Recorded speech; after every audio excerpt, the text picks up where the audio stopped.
তা আপনি রসুলকে নবী হিসাবে মানবেন, নেতা হিসাবে মানবেন, রাসূলের উপর ঈমান আনবেন, রসুলের আদর্শ কথা আপনি মানবেন না, আপনার নেতা নেত্রীর কথা শুনে আপনি চলবেন, সেটা ইসলামের পক্ষে হোক কিংবা ইসলামের বিপক্ষে হোক, এটা আপনার রসুলের আশেকের দাবি হবে না, হবে হলো শয়তানের আশেক। নবীকে সবাই রসুল হিসাবে মানে, যারা হিজবুল শয়তান করে তারাও নবীকে নবী হিসাবে মানে, কিন্তু নবী যে বাস্তবে যে কাজগুলো করে গিয়েছেন, দিন প্রতিষ্ঠিত করেছেন, ইসলাম কায়েম করেছেন, কোরআনকে সংবিধান আকারে প্রতিষ্ঠিত করে গিয়েছেন, এই কথা যখনই বলে তারাই বাধা দিবে, তারাই বিরোধিতা করবে, আবার তারাই আশেক রাসূল দাবি করবে। আল্লাহ তাআলা এই পৃথিবীতে মানুষ সৃষ্টি করার আগে আমরা কম বেশি সবাই জানি আল্লাহ ফেরেশতাদেরকে বলেছিলেন, ওয়াইজ ক্বালা রাব্বুকা লিল মালাইকা ইন্নী জাইলুন ফিল আরদি খলিফা। আমি পৃথিবীতে আমার প্রতিনিধি, খলিফা শব্দের অর্থ কি? প্রতিনিধি পাঠাতে চায়। কথা কে বললেন? কাদেরকে বললেন? লিল মালাইকা, ফেরেশতাদেরকে বললেন যে আমি পৃথিবীতে আমার প্রতিনিধি পাঠাবো। প্রতিনিধি কারা? ইনসান, মানুষ। কারা? মানুষ। তখন ফেরেশতারা বলেছিল, ক্বালু আতাজআলু ফীহা মান ইফসিদু ফীহা ওয়া ইয়াসফিকুদ দিমা। রব্বুল আলামিন,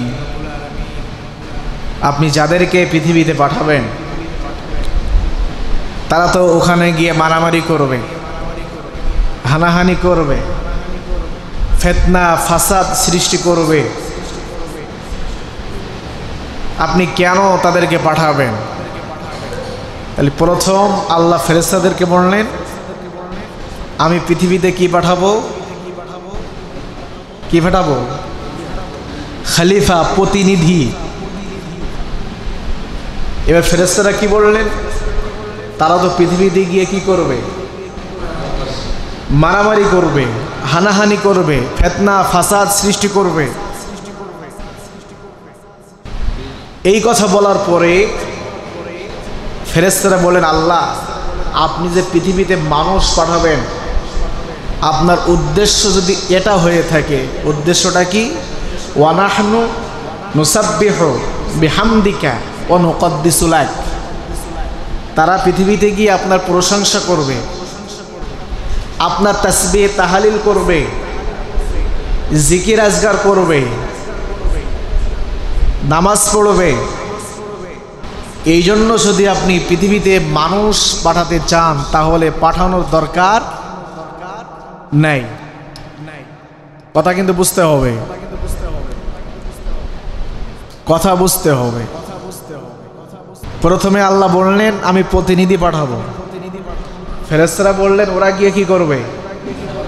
মারামারি করবে, হানাহানি করবে, ফিতনা ফাসাদ সৃষ্টি করবে। ফেরেশতারা আবার বললেন যদি আপনার উদ্দেশ্য এটা হয়, তারা তাসবিহ তাহলিল করবে, জিকির আজগার করবে, 5 বার সেজদা দিবে, 5 বার আপনাকে স্মরণ করবে, এটা যদি আপনার উদ্দেশ্য হয়ে থাকে তাহলে পৃথিবীতে প্রতিনিধি পাঠানোর কোনো দরকার নাই। আপনার প্রশংসা তো আমরা করি, আপনার তাসবিহ তাহলিল দরকার আমরা করি, আপনার সেজদা দেওয়া দরকার। দৈনন্দিন 7 আসমানে 7টা আল্লাহ তাআলা কাবা ঘর তৈরি করে রেখেছেন, তার নাম হলো বাইতুল মামুর। ওই বাইতুল মামুরে 7টা বাইতুল মামুরে দৈনন্দিন 70,000 ফেরেশতা সেজদা করে। অর্থাৎ উদ্দেশ্য যদি আপনার এটা হয়ে থাকে দরকার নেই। কথা কিন্তু বুঝতে হবে, উদ্দেশ্য যদি এটা হয়ে থাকে দরকার নাই। আল্লাহ বললেন ক্বালা ইন্নী আ'লামু মা লা তা'লামুন, আমি সেটা জানি সেটা তোমরা জানো না। সুবহানাল্লাহ বলে। তাহলে এখান থেকে আমরা শিক্ষা পেলাম, আল্লাহ শুধু পৃথিবীতে খলিফা পাঠিয়েছেন তাসবিহ তাহলিল করার জন্য নয়, শুধু সেজদা মারার জন্য নয়, শুধু আল্লাহকে স্মরণ করার জন্য নয়। আল্লাহ পৃথিবীতে মানুষ কেন পাঠিয়েছেন তার উদ্দেশ্য সূরা আল ফাতার 28 নম্বর আয়াত আল্লাহ বর্ণনা করেছেন। সুবহানাল্লাহ বলেন না? সেই আয়াত আমি আপনাদের সামনে তেলাওয়াত করেছি। সেই আয়াত আমি তেলাওয়াত করেছি, আল্লাহ কেন পৃথিবীতে মানুষ ইনসান পাঠালেন। আল্লাহ যদি শুধু নামাজ পড়ার জন্য পাঠাতেন আল্লাহ পাঠাতেন না, শুধু জিকির আজকার করার জন্য পাঠাতেন আল্লাহ পাঠাতেন না। কারণ ফেরেশতারা করে, সৃষ্টিকুল সবাই আল্লাহর প্রশংসা করে। যা কিছু আল্লাহ সৃষ্টি করেছেন সবাই কার প্রশংসা করে? সবাই বলেন আল্লাহ। আল্লাহ পৃথিবীতে কেন মানুষ পাঠালেন বিশ্বনবীকে জানিয়েছেন। বিশ্বনবীর যে উদ্দেশ্য, যারা উম্মতে মোহাম্মদ দাবি করবে তাদের উদ্দেশ্য হলো সেটা। উদ্দেশ্য কি আলাদা হবে? কথা বলে না। বিশ্বনবী করবেন একরকম, নবী করবে একরকম, আমরা করবো আর একরকম। বিষয়টা কি এরকম? নবীর অনুসরণ অনুকরণ করলে জান্নাত, তা না হলে জান্নাত পাওয়া। স্বয়ং আল্লাহ বলেছেন যদি আমাকে ভালোবাসতে চাও, কাকে ভালোবাসো? সবাই বলেন। যদি আমাকে পেতে চাও কাকে? নবীকে। আল্লাহ কোরআনেই বলেছেন। আল্লাহ রাব্বুল আলামিন বলেন, কুল ইন কুনতুম তুহিব্বুনাল্লাহ ফাত্তাবিউনি ইউহিব্বুকুমুল্লাহ ওয়া ইয়াগফির লাকুম যুনুবাকুম ওয়াল্লাহু গফুরুর রহিম। আল্লাহু আকবার। রব্বুল আলামিন বলেন, কুল ইন কুনতুম তুহিব্বুনাল্লাহ, পৃথিবীর মানুষ যদি তোমরা আমাকে ভালোবাসতে চাও, ফাত্তাবিউনি ইউহিব্বুকুমুল্লাহ, আমার নবীকে অনুসরণ করো। আমার নবীকে যদি তোমরা ভালোবাসতে পারো তাহলে আমি রব, আমাকে ভালোবাসা হয়ে যাবে। আর যদি তোমরা এই কাজটা করো আমি তোমাদের সমস্ত গুনাহ আমি আল্লাহ তোমাদের মাফ করে দিব। বলেন সুবহানাল্লাহ। নবীকে অনুসরণ করতে হবে। কাকে? তাহলে নবীর যে কাজ উম্মতে মুহাম্মাদিরও সেই কাজ। আর সেই কাজটা কি? আল্লাহ বলেন, আল্লাহ রাব্বুল আলামিন বলেন, হুয়াল্লাযী আরসালা রাসূলাহু বিল হুদা ওয়া দীনিল হক লিইযহিরাহু আলাদ-দীনি কুল্লিহি ওয়া কাফা বিল্লাহি শাহীদা। আল্লাহু আকবার। আল্লাহ বললেন, নবী আমি আপনাকে সত্য সহকারে দুনিয়ায় প্রেরণ করেছি।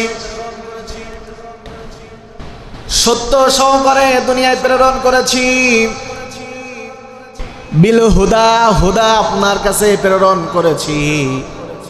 এর কারণ হলো বিল হুদা, এই হুদার মাধ্যমে ওই সমাজে সকল অন্ধকার পথ, ইসলাম বিদ্বেষী পথ, সকল পথকে পরিবর্তন করে আমার হুদা ওখানে প্রতিষ্ঠিত করতে হবে।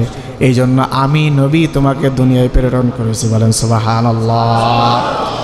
তোমার কাছে আমি হুদা নাজিল করেছি। ওয়াদিনিল হক, দিন পাঠিয়েছি, হুদা পাঠিয়েছি। তাহলে হুদা মানে হলো কোরআন। হুদা মানে কি? হুদা মানে কি? কোরআন। হুদা মানে কি? সবাই বলেন কোরআন। কোরআনের একটা নাম হলো কি? হুদা। কোরআনের একটা নাম কি? হুদা। আমি সত্য সহকারে আপনাকে প্রেরণ করেছি বিল হুদা, হুদা দিয়েছি। এর উদ্দেশ্য কি? সমাজে যে সমস্ত পথ, যে সমস্ত মত এইগুলা আছে, এইগুলাকে পরিবর্তন করে আমার হুদা, আমার কোরআন ওই জায়গায় কি করতে হবে? প্রতিষ্ঠিত করতে হবে। এটাই হলো আপনার কাজ, এটাই হলো আপনার উদ্দেশ্য। আপনাকে পৃথিবীতে প্রেরণ করার উদ্দেশ্য কি? এটাই, আর কোনো উদ্দেশ্য নয়। আপনার কাজ কি? ওই সমস্ত পথ, ওই সমস্ত মত সবগুলো কি করতে হবে?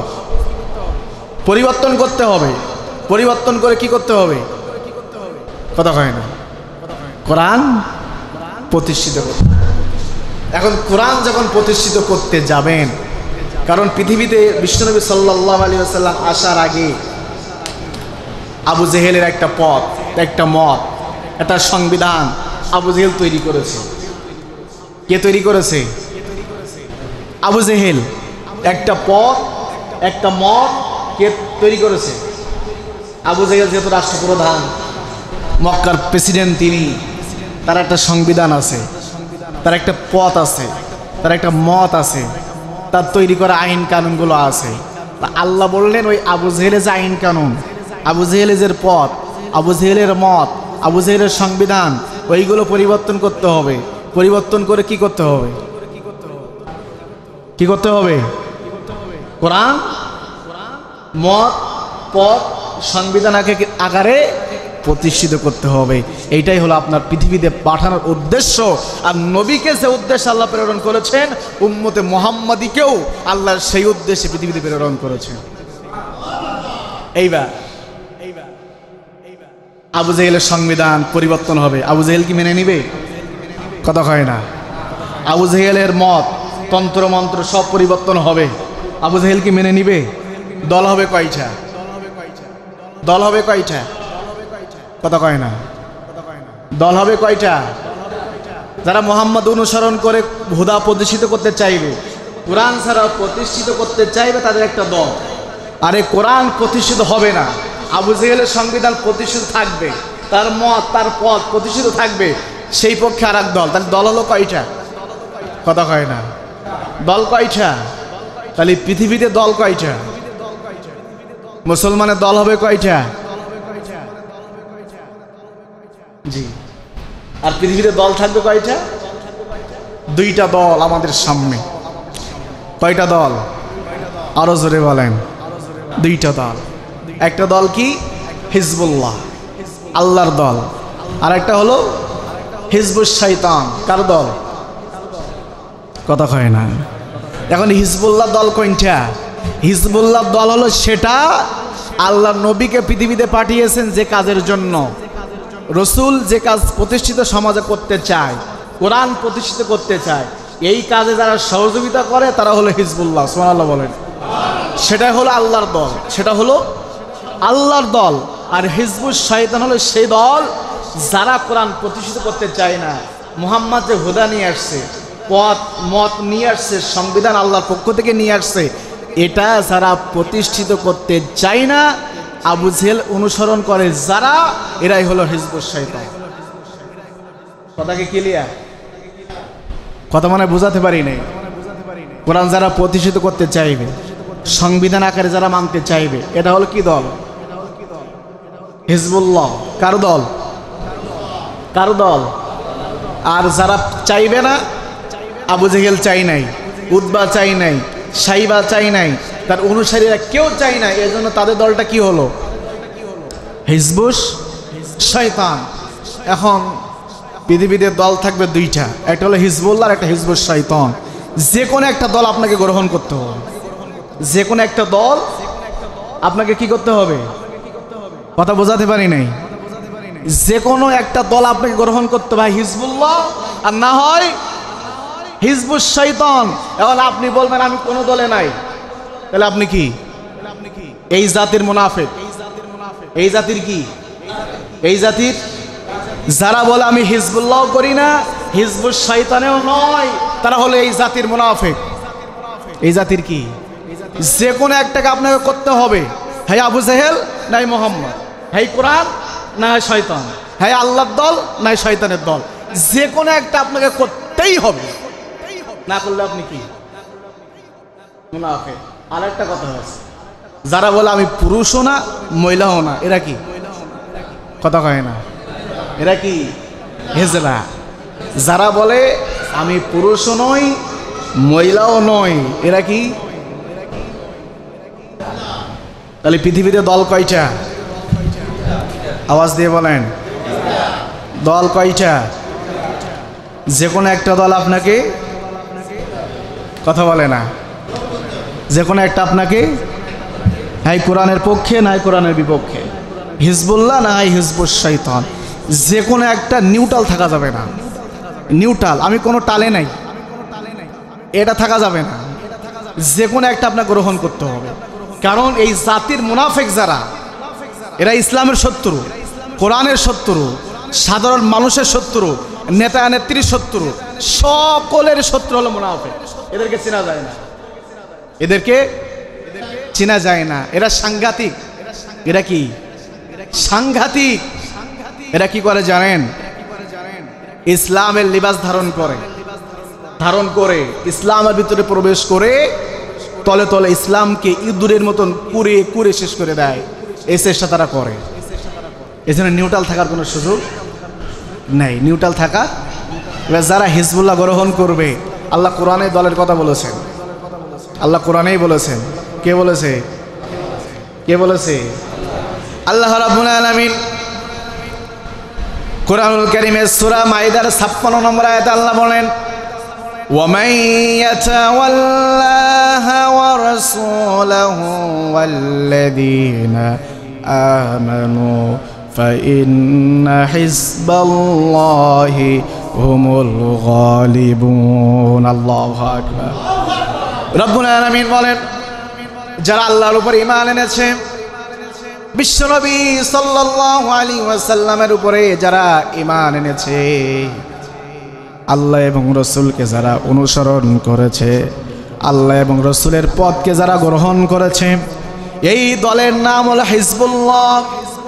এরপর আল্লাহ বললেন, হিজবুল্লাহি হুমুল গালিবুন, আমি আল্লাহ ওয়াদা করেছি এই হিজবুল্লাহর দল একদিন আমি আল্লাহ বিজয় দান করে দিব। বলেন সুবহানাল্লাহ।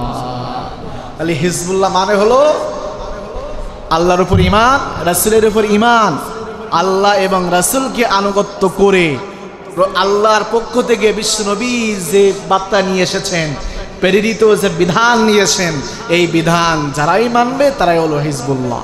তারাই হলো কি? হিজবুল্লাহ। উলাইকা হুমুল গালিবুন, এদের বিজয় অবশ্যই কে দিবেন? কে দিবেন? আরো জোরে বলেন, আল্লাহ দিবেন। এখন যদি আপনি ইমানদার দাবি করেন, মুমিন যদি আপনি দাবি করেন, আপনাকে হিজবুল্লাহ গ্রহণ করতে হবে। যদি আপনি হিজবুল্লাহ গ্রহণ না করেন, হিজবুশ শয়তান যদি আপনি গ্রহণ করেন, হিজবুশ শয়তান, শয়তানের দলের অনুসারী যদি আপনি হন, তাহলে এই পৃথিবীতে সকল সুখ শান্তি পাবেন, টাকা পয়সা অর্থ সম্পদ সব কিছুই পাবেন, নারী পাবেন, বাড়ি পাবেন, গাড়ি পাবেন, সব পাবেন, কিন্তু আল্লাহর জান্নাত আপনি পাবেন না।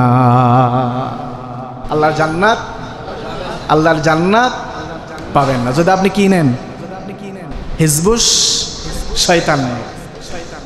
আর যদি আপনি হিজবুল্লাহ গ্রহণ করেন, হিজবুল্লাহ মানে হক, আর হিজবুশ শয়তান মানে হলো বাতিল। হিজবুল্লাহ মানে হলো সত্য, হিজবুশ শয়তান মানে হলো মিথ্যা। হিজবুল্লাহ মানে হলো আলো, আর হিজবুশ শয়তান মানে হলো অন্ধকার। যেখানে হক থাকবে সেখানে বাতিল থাকার কোনো সুযোগ নাই। যেখানে হক প্রতিষ্ঠিত হবে সেখানে বাতিল থাকতে পারবে না। যেখানে আলো থাকবে অন্ধকার সেখানে থাকবে না। যেখানে সত্য থাকবে সেখানে মিথ্যা থাকার কোনো অবকাশ নাই। অর্থাৎ হক যেখানে থাকবে বাতিল সেখানে থাকবে না।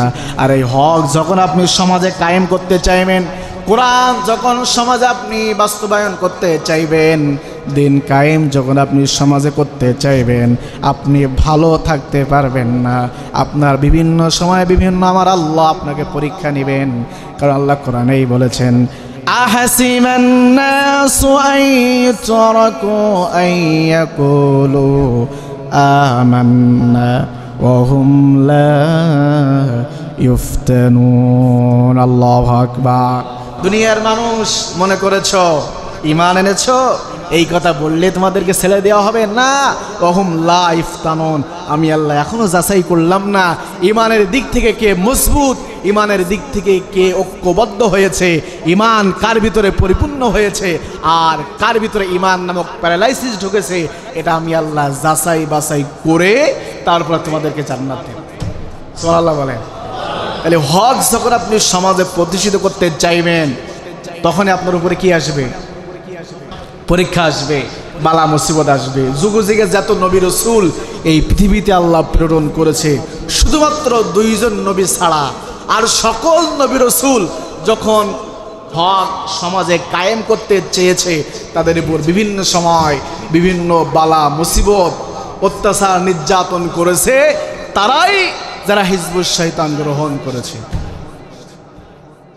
2 জন নবী ছাড়া। কয়জন নবী? একজন হল আমাদের পিতা, নাম কি? আদি পিতা, নাম কি? সবাই বলেন। আদম আলাইহিস সালাম যখন পৃথিবীতে এসেছিলেন কোনো মানুষ ছিল না, এই জন্য তার বিরোধিতা করার কেউ কথা কয় না, ছিল না।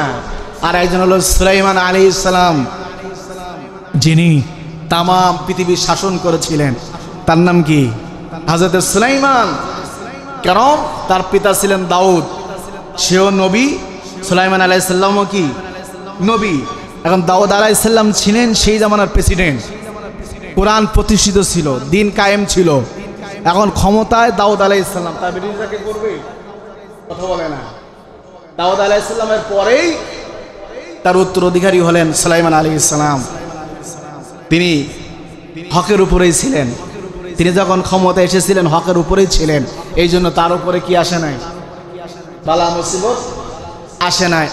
আর এই 2 জন বাদ দিয়ে যত নবী রসুল এই পৃথিবীতে এসেছে সবার উপরে তারা যখন হকের কথা বলেছে, সমাজে দিন কায়েমের কথা বলেছে, কোরআনকে সংবিধান আকারে যখনই তারা প্রতিষ্ঠিত করতে চেয়েছে, তখন হিজবুশ শয়তান তাদের অনুসারীরা তাদের উপর বিভিন্ন সময় বিভিন্ন নির্যাতন, বিভিন্ন অত্যাচার, বিভিন্ন জুলুম তারা করেছে। এটা নবীদের ক্ষেত্রে, তাদের ক্ষেত্রে, নবীদের ক্ষেত্রে। এখন কি কোরআন কায়েম আছে? কথা কয় না। কোরআন কি সমাজে প্রতিষ্ঠিত আছে? কথা বলে না। আছে, আছে। মুসলমানের সংখ্যা কত? দ্বিতীয় বৃহত্তম মুসলিম দেশ, তাই না? নাম কি? বাংলাদেশ। সে দেশে কোরআন কায়েম আছে? কথা কয় না। কায়েম আছে? নেই। কায়েম করতে হলে কি করতে হবে? হিজবুল্লাহ কি গ্রহণ করতে হবে? হিজবুল্লাহ, আল্লাহর দল অংশগ্রহণ করতে হবে। হিজবুশ শয়তান হওয়া যাবে না। হুয়াল্লাযী আরসালা রাসূলাহু বিল হুদা ওয়া দীনিল হক। নবীর উপর শুধু ঈমান আনবেন, নবীর উপরে শুধু ঈমান এনেই ছেড়ে দিবেন। এই জন্য আল্লাহ পৃথিবীতে নবীকে পাঠান নাই। নবীর উপর ঈমান এনে অন্য লোকের আনুগত্য করবেন, অন্য মানুষের কথা শুনে আপনি চলবেন, এতে কিন্তু নবীর আশেক হওয়া যায় না। হওয়া যায়? কথা বলে না। হওয়া যায়? নবীর উপর ঈমান আনতে হবে। নবীর উপরে আল্লাহ যে বিধান দিয়েছেন ওই বিধানের উপরে পরিপূর্ণ আস্থা এবং বিশ্বাস এনে তার উপরে আপনাকে টিকে থাকতে হবে। যদি আপনি থাকতে পারেনই, আপনি নবীর আশেক, আপনি নবীর আশেক। উদাহরণ মনে করেন সভাপতি ছেলের বিয়ে হয়েছে, বিয়ে হয়েছে নাই? ছেলের বিয়ে হয়েছে, ধরেন বিয়ে হয়েছে। এখন বউ হিসাবে গ্রহণ করতে হলে 3 বার একটা শব্দ বলা লাগে, সেটা হলো কি? কথা কয় না।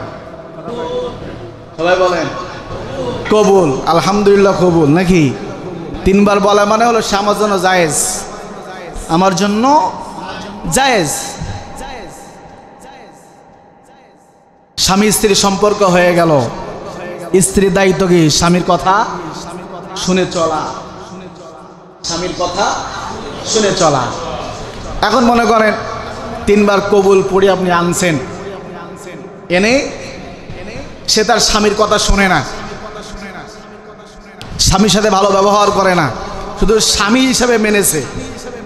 আর স্বামীর উপরে স্ত্রীর যে দায়িত্ব, সেই দায়িত্ব স্ত্রী পালন করে না, করে অন্য অন্য লোকের সাথে, অন্য জায়গায় ভালো ব্যবহার করে, কথা বলে, সব কিছুই করে, গল্প বলতে সব কিছুই করে, কিন্তু স্বামী হিসাবে সে আমার। এটা কি প্রকৃত স্ত্রীর বৈশিষ্ট্য? কথা বলে না। বৈশিষ্ট্য। আপনি 3 বার কবুল বলেছেন মানেই আপনার স্বামীর সব কিছু দেখার দায়িত্ব আপনার। আপনি স্বামী 3 বার কবুল বলা মানেই হলো আপনার স্ত্রীর সকল সব কিছুই হলো আপনার। যখন আপনার স্ত্রী কথা শুনবে না, শুধু স্বামী হিসেবে মানবে, আর কোনো কথা শুনবে না, অন্য লোকের কথা শুনে চলবে, ও স্ত্রী হতে পারে না, ও হলো ডাইনি। হলো কি? ডাইনি। তা আপনি রসুলকে নবী হিসাবে মানবেন, নেতা হিসাবে মানবেন, রাসূলের উপর ঈমান আনবেন, রসুলের আদর্শ কথা আপনি মানবেন না, আপনার নেতা নেত্রীর কথা শুনে আপনি চলবেন, সেটা ইসলামের পক্ষে হোক কিংবা ইসলামের বিপক্ষে হোক, এটা আপনার রসুলের আশেকের দাবি হবে না, হবে হলো শয়তানের আশেক। কিসের আশেক? সবাই বলেন। নবীকে সবাই রসুল হিসাবে মানে, যারা হিজবুল শয়তান করে তারাও নবীকে নবী হিসাবে মানে, কিন্তু নবী যে বাস্তবে যে কাজগুলো করে গিয়েছেন, দিন প্রতিষ্ঠিত করেছেন, ইসলাম কায়েম করেছেন, কোরআনকে সংবিধান আকারে প্রতিষ্ঠিত করে গিয়েছেন, এই কথা যখনই বলে তারাই বাধা দিবে, তারাই বিরোধিতা করবে, আবার তারাই আশেক রসুল দাবি করবে।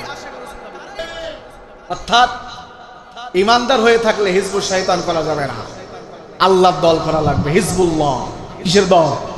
যদি করেন জান্নাত, তা না হলে জান্নাতের আশা আপনি করেন না।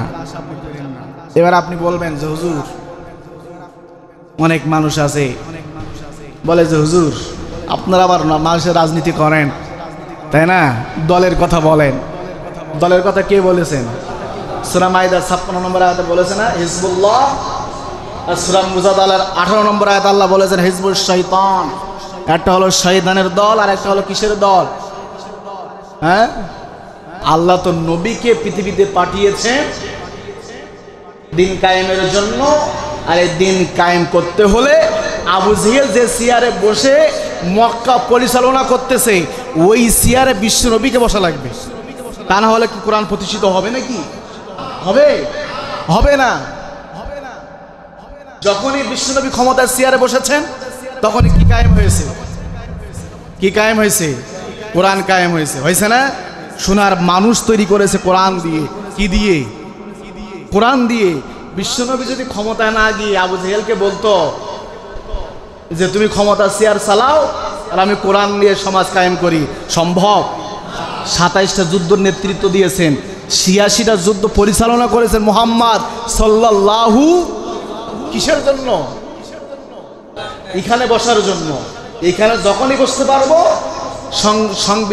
সংসদ ভবনে যখনই বলবো আজ থেকে 5 ওয়াক্ত নামাজ বাধ্যতামূলক করে দিলাম, আজ থেকেই 5 ওয়াক্ত নামাজ বাধ্যতামূলক হয়ে যাবে। সংসদ ভবনে যদি একবার বলে আজ থেকে যারা মুসলিম 5 ওয়াক্ত নামাজ পড়া লাগবে, তা না হলে 3 মাস কিংবা 1 বছর জেল, এই মসজিদ 4 তলা করা লাগবে। সেটা বলা লাগবে কোথায়? কথা কয় না। এখন আপনি চুরি করলে হাত কাটবে, এই আইন কোথায় নেওয়া লাগবে? ওখানে যদি বিশ্বনবী না যায় হবে? কথা কয় না। এই জন্য তো আবু জেহেলের সাথে যুদ্ধ করেছেন, যুদ্ধ করে মক্কার প্রেসিডেন্ট হয়েছেন মুহাম্মদ সাল্লাল্লাহু আলাইহি ওয়াসাল্লাম। সুবহানাল্লাহ কয় না। বিশ্বনবী যদি মক্কা পরিচালনা করে, ক্ষমতার চেয়ারে বসে দিন কায়েম করতে পারে, আমরা পারবো না কেন? আমরা কেন পারবো না? এর বিরোধিতা যারা করবে এরা মুসলিম নয়, এরা আমি আগেই বলেছি নামধারী মুনাফিক ছাড়া কিছুই নয়। বিশ্বনবী ইন্তেকাল করেছেন, হযরত আবু বকর সিদ্দিক রাদিয়াল্লাহু তাআলা আনহু 2 বছর 3 মাস 9 দিন খেলাফতের দায়িত্ব ক্ষমতায় চেয়ারে বসে রাষ্ট্র পরিচালনা করেছেন। সুবহানাল্লাহ কয় না। আবু বকর রাদিয়াল্লাহু তাআলা ইন্তেকাল করেছেন, হযরত ওমর ফারুক রাদিয়াল্লাহু তাআলা 10 বছর 6 মাস 3 দিন ক্ষমতার চেয়ারে বসে অদ্য জাহানের খলিফার দায়িত্ব তিনি পালন করেছেন। ওমর যখন ইন্তেকাল করলেন, ওসমান রাদিয়াল্লাহু তাআলা আনহু 11 বছর 11 মাস 17 দিন ক্ষমতার চেয়ারে বসে মক্কা পরিচালনা করেছেন। ওসমান যখন ইন্তেকাল করলেন, সাইয়েদনা হযরত আলী রাদিয়াল্লাহু তাআলা আনহু 4 বছর 8 মাস 23 দিন ক্ষমতার চেয়ারে বসে মক্কা মদিনা পরিচালনা করেছেন। কোথায় বসে? কথা কয় না। নবী যে চেয়ারে বসে মক্কা মদিনা কায়েম করেছেন, কোরআন প্রতিষ্ঠিত করেছেন, সেই চেয়ারে আবু বকর বসেছেন, ওমর বসেছেন, উসমান বসেছেন, আলী বসেছেন। তাহলে আপনার থেকে আমার থেকে বিশ্বনবী কম জানে নাকি? কথা কয় না। কম জানে? সাহাবারা কম জানে? খোলাফায়ে রাশিদুন কম জানে? তারা যদি হিজবুল্লাহ গ্রহণ করে, আল্লাহর দলে অংশগ্রহণ করে সমাজে কোরআন প্রতিষ্ঠিত করেছে, ক্ষমতার চেয়ারে বসেছে, আজকে আলেম সমাজ যখন এই কথা বলে দিন কায়েম করতে হবে, কোরআন প্রতিষ্ঠিত করতে হবে, কোরআনকে সংবিধান আকারে প্রতিষ্ঠিত করতে হবে, তখন এক শ্রেণী নামধারী মুসলমান বলে হুজুরা রাজনীতি করতেছে। তাহলে বিশ্বনবী তো করেছে, করে নাই? কথাকে বোঝাতে পেরেছি? বিশ্বনবী ইন্তেকাল করার পরে 30 বছর খলিফার দায়িত্ব পালন করেছেন 4 জন খলিফা। কয়জন? আবু বকর, ওমর, উসমান, আলী। এরপরেই হযরত ইমাম হাসান যখন ক্ষমতায় আসলেন, 6 মাস কয়দিন হলো, 4 দিন মনে হয় সম্ভবত, তখন ইয়াজিদকে ক্ষমতায় বসালো। ইয়াজিদ আসার ওই মুয়াবিয়া রাদিয়াল্লাহু তাআলা আনহু ক্ষমতায় আসলেন, আসার পরে তার আপন সন্তান ইয়াজিদকে ক্ষমতার চেয়ারে বসালেন। ওখান থেকেই রাজতন্ত্র কায়েম হয়ে গেল। কি হলো? খেলাফত শেষ হয়ে গেছে। ওখানে খিলাফত কি হয়েছে? শেষ হয়ে গেছে। এই জন্য আজকে যারা এখানে উপস্থিত হয়েছেন, সিদ্ধান্ত আপনার কাছে। 2টা দল, যে কোনো একটা দল আপনাকে করাই লাগবে। একটা হলো হিজবুল্লাহ, না হয় কি নিউট্রাল থাকা যাবে না, আমি কোনো দল করি না, সে হলো জাতির মুনাফিক। সে হলো কি? আমি আবারও বলছি, 2টা দল আল্লাহ দিয়েছেন এই পৃথিবীতে। একটা হলো হিজবুল্লাহ, আল্লাহর দল, আর একটা হলো হিজবুশ শয়তান, শয়তানের দল। সিদ্ধান্ত আপনার, যে কোনো একটা আপনার করাই লাগবে। হয় আবু জাহেলের দল, নয় মুহাম্মাদের দল, হয় আল্লাহর দল, না শয়তানের দল, যে কোনো একটা আপনার করাই লাগবে। নিউট্রাল থাকার কোনো সুযোগ নাই। কথাকে ক্লিয়ার? আপনি নিউট্রাল থেকে ইসলামের শত্রুতা করবেন, ওর সাথেও সম্পর্ক রাখবেন, এর সাথেও সম্পর্ক রাখবেন, এই কাজ যারা করে এই জাতির মুনাফিক তারা। নিউট্রাল থাকার সুযোগ নেই, নিউট্রাল থাকার সুযোগ নেই। অনেকে তো রাগ করতেছেন নাকি? করেন, কোনো সমস্যা নাই, কোরআনের কথাই বলবো, কোরআনের কথা। আসুন তাহলে সিদ্ধান্ত আপনার, সিদ্ধান্ত আপনার। আপনি কোনটা করবেন? যদি হিজবুল্লাহ গ্রহণ করেন, দুনিয়াতে বালা মুসিবত একটু হবে, অর্থ সম্পদের সংকট একটু হবে, সবই হবে। মারা যাওয়ার সাথে সাথেই জান্নাতের মেহমান আপনি হতে পারবেন। সুবহানাল্লাহ বলেন। আর হিজবুশ শয়তান গ্রহণ করবেন, টাকা পাবেন, নারী পাবেন, গাড়ি পাবেন, সব কিছুই পাবেন, অর্থ সম্পদ সবই পাবেন। শুধু বলবেন বাড়ি যদি থাকতে চাও এত দেওয়া লাগবে, চলে আসবে, সমস্যা নাই। বাড়ি যদি থাকতে চাও এত দেওয়া লাগবে, চলে আসবে, সব কিছুই পাবেন, কিন্তু জান্নাত পাবেন না। দুনিয়ার সমস্ত সুখ শান্তি সবই পাবেন, কিন্তু কি পাবেন না? কথা কয় না? আপনারা কি জান্নাত পেতে চায় না দুনিয়ার সুখ শান্তি পেতে চায়?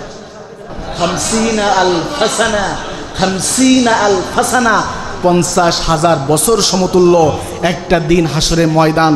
হাসরের ময়দান হবে তামা 1 বিঘাত কিংবা 1 হাত মাথার উপরে সূর্য থাকবে, মাথার ঘেনুগুলো তকবক তকবক করে ফুটতে থাকবে। ওই রোদের সূর্যের তাপ, এখন তো একটা মুখ আছে দুনিয়ার দিকে, একটা মুখ আল্লাহ দিয়েছেন। আর হাসরের ময়দানে সূর্যের যে কয়টা মুখ আছে সমস্ত মুখ ছেড়ে দিবেন। 1 বিঘাত কিংবা 1 হাত উপরে সূর্যটা থাকবে, মাথার ঘেনুগুলো তকবক করে ফুটতে থাকবে, তামার জমিনটা গরম হয়ে যাবে। যার যতটুকু অন্যায় করেছেন ততটুকু আপনি হাবুডুবু খেতে থাকবেন। এখন আপনি চিন্তা করেন 50,000 সানা, 50,000 বছরের সমতুল্য একটা দিন হবে, আপনি হাসরের ময়দানে থাকতে পারবেন কি না? আর জাহান্নাম তো অনেক মারাত্মক খারাপ জায়গা। আপনি সারাজন যদি থাকতে চান হিজবুশ শয়তান গ্রহণ করেন, আমার কোনো আপত্তি নাই। আর যদি জান্নাতে থাকতে চান হিজবুল্লাহ গ্রহণ করা লাগবে। কোরআন যেখানে আপনি সেখানে, ইসলাম যেখানে আপনি সেখানে, দিন যেখানে আপনি সেখানে যদি আপনি থাকতে পারেন তখনই আপনি জান্নাত পাবেন। সুবহানাল্লাহ বলেন। আল্লাহ আমাদেরকে কবুল করেন, বলেন আমিন।